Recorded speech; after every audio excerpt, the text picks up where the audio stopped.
So my brother and I, we saw a need going through the educational system ourselves that there was a lack of resources. If I wanted to find anything, I would have to search through the entire internet just for a simple concept that I didn't understand. We thought of what would be the easiest, quickest, simplest way that people would be able to access this information. The company that we started was Meekha, and one of the main projects is eLearning South Africa, which is the one that we're busy on right now.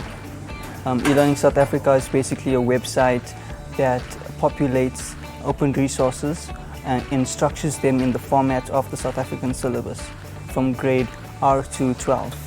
Okay, so the university has a lot of programs in place for young entrepreneurs. Okay, so the UPBI is the University of Pretoria Business Incubator, and what they do is they basically hold an entrepreneur's hand and they take them from the beginning of their business plan, from their idea, and they take them step by step through their business model, how to develop it, right till the end until they can make a physical product. Starting a business is not easy, and so we did fail at the beginning. It really develops you as a person.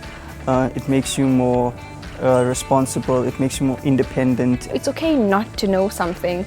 You just have to want to know it, and then you will learn it eventually. Every time we went to UPBI, we always learned something.